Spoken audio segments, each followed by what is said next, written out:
बंद कमरे में अक्सर उसे अपने पति की धमकी मिलती थी। यदि उसके साथ सोई नहीं तो वह उसे तलाक दे देगा। घर में यह बात किसे बताती। हिम्मत करके एक दिन उसने अपनी माँ को यह बात बताई तो माँ ने यही कहा, पति को हर तरह से खुश रखना तो पत्नी का धर्म होता है। माँ ने कहा, पति भगवान का रूप है, पति सबसे पहले, बच्चे बाद में। पति है तो बच्चे और हो जाएंगे। मैंने कहा, और मैं क्या हूँ? ये बच्चा क्या है? उसके अभी 4 माह पहले ही बेटी हुई थी। घर का सारा काम उसके सर था। बेटी को तो कोई हाथ में लेता ही नहीं था। बेटी के जब रोने की आवाज़ आती तो बेचारी दौड़ दौड़ कर अपनी बेटी को संभालती। दिन हो या रात, सिर्फ जागरण करने का काम वह अकेले ही करती। माँ थी ना, कोई हो ना हो उसे तो अपनी बेटी के साथ जगना ही था। भले ही सब थे, सास ससुर पति, लेकिन फिर भी वह अकेली थी, बिल्कुल अकेली। समझते हैं ना आप? लेकिन वह अब एक माँ भी थी, माँ यानी अकेली माँ। इसीलिए थोड़ा गुस्सा भी भर गया था। अब उसके मन में पति के लिए प्यार नहीं, गुस्सा था। अपने मन में वह यही कहती, काहे का पति, जब एक बेटी को बाप अपनी रोती हुई 4 माह की मासूम बच्चे को गोद में उठा नहीं सकता तो मेरे से कैसा रिश्ता। यदि माँ और पत्नी के बीच का भेद करे ना तो पत्नी से बड़ी माँ हो जाती है, क्योंकि शायद एक पत्नी बनकर लड़ना मुश्किल होता है, लेकिन जब यह पत्नी माँ बन जाती है तो ज़्यादा ताकतवर बन जाती है। एक लड़ाई थी जिसमें वह सिर्फ अकेली थी, इसीलिए कभी कभी निराश होकर उसके मन में भी बुरे विचार आते, लेकिन उस बच्चे को देख उसमें फिर एक ऊर्जा का संचार हो जाता। जब भी उसका पति उससे ज़बरदस्ती करने की कोशिश करता तो वह उसका सामना करती।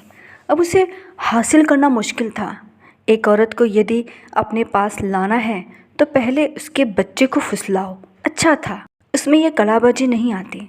साल बीत चुके थे, पति ने उसे तलाक दे दिया। जब वह अपने बच्चे को लेकर घर आई तो मातम की लहर छा गई। भाई भाभी, माँ बाप सभी के। अब तो आसपास के लोग सवालों से सबका खून जो चूस लेने वाले थे। और फिर अलग से खर्चा। मुश्किलें बस यही नहीं थी, और भी थी। कल्पना अभी जवान थी, सिर्फ 28 साल की, तो आसपास के कुछ शरीफ भेड़िए की नज़र भी उस पर थी।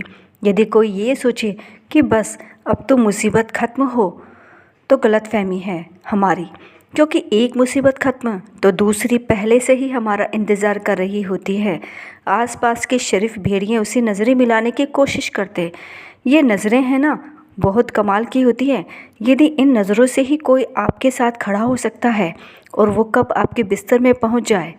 कल्पना की नज़रें भी कुछ शरीफ दिखने वाले भेड़ियों से मिली, पर मुस्कुराहट के साथ नहीं, गुस्से के साथ। तो इन शरीफ भेड़ियों ने भी अपना रुख घुमा लिया। समझ गए कि ये हमें बिस्तर पर बुलाने वाली नहीं। यह उसकी जीत थी, अपने आत्मसम्मान को बचाने की।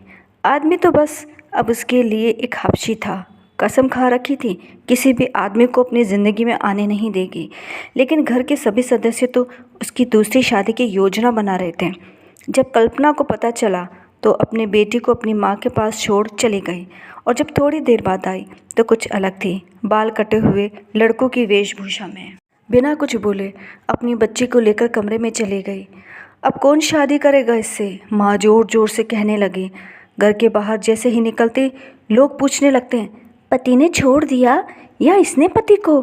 सारी तकलीफ़ लोगों को बता दें, जैसे इन लोगों के पास सारी तकलीफ़ों का हल है। कुछ परिवार के लोग कहते, बेचारी अब इस छोटी बच्ची को लेकर कहाँ जाएगी। कुछ कहते, हमारे पास आ जाओ, कुछ दिन रह जाना।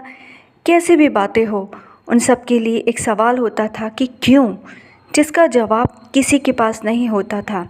तो दया कैसी और क्यों? एक पति का साथ छोड़ने वाली महिला लोगों के लिए दया की पात्र क्यों हो जाती है? ये सवाल कल्पना के दिमाग में थे। किसी स्त्री के आगे पुरुष खड़ा है तो ठीक है, लेकिन कोई स्त्री अकेली है तो गलत है। उसके आगे बेचारी शब्द लग जाता है।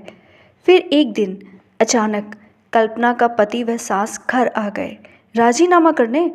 कल्पना तो इन्हें देखना तक नहीं चाहती थी, पर घर के सभी सदस्य उन लोगों को मान मनवार में कोई कमी नहीं रख रहे थे। कल्पना को इमोशनली ब्लैकमेल किया जाने लगा। कि फिर से वह घर चली जाए। ऊपर से कल्पना को ही माफ़ी मांगने के लिए कहा गया। बताया गया कि वह बहुत कमज़ोर है, अकेली है। बहुत सारे उदाहरण दे देकर उसे और कमज़ोर करने की कोशिश की गई। उसे एहसास कराया गया, एक बार नहीं बार बार। पूरी एक भीड़ खड़ी थी उसके खिलाफ, उसे हार मनवाने के लिए। सच भी था, वो थी अकेली, पर वो किसी का सहारा थी, अपनी बच्ची का। एक बार तो वो भी सबके कहे अनुसार हार मानती, और एक बार वो अपने बच्चे को देख लड़ने की हिम्मत जुटाती। माँ ने कहा, देख, तुझे शादी नहीं करनी मत कर, पर तेरा पति तो और औरत ला देगा, उसके कुछ नहीं बिगड़ने वाला, बिगड़ेगा तेरा। फिर समझा बुझा कर उसे उसके ससुराल वालों के सामने लाया गया। सास ने कहा, चलो अब अपना गुस्सा थूक दो, अपना सामान बांधो और घर चलो।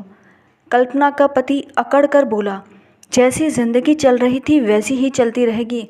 तुझे सिर्फ बच्चे को रखने की तकलीफ़ है तो इसके लिए एक नौकरानी रख लेंगे। कल्पना ने कहा, मेरी नाराज़गी नौकरानी के लिए नहीं थी, जिसे तुम परिवार कहते हो। उस परिवार के प्रेम की, अपनेपन की ज़रूरत थी। और जहाँ तक नौकरानी की बात है, वो मेरी बच्ची को नहीं, आपको ज़रूरत है। एक नौकरानी आप लोग रख लेना। और दूसरी बात, यदि तुम लोग इस बच्ची को दिखाकर मुझे कमज़ोर बनाने की कोशिश कर रहे हो, तो मैं इसे देखकर कमज़ोर नहीं, मजबूत बन रही हूँ। भगवान वो नहीं जो इंसान को कमज़ोर कर दे, वो होता है जो इंसान को मजबूत कर दे। और इस हिसाब से मेरी बेटी ही भगवान का रूप है, मेरा पति नहीं। और फिर कहना लगी, मैं कभी नहीं आऊँगी, तलाक हो चुका है बस। और ऐसा कहकर वह अंदर चली जाती है।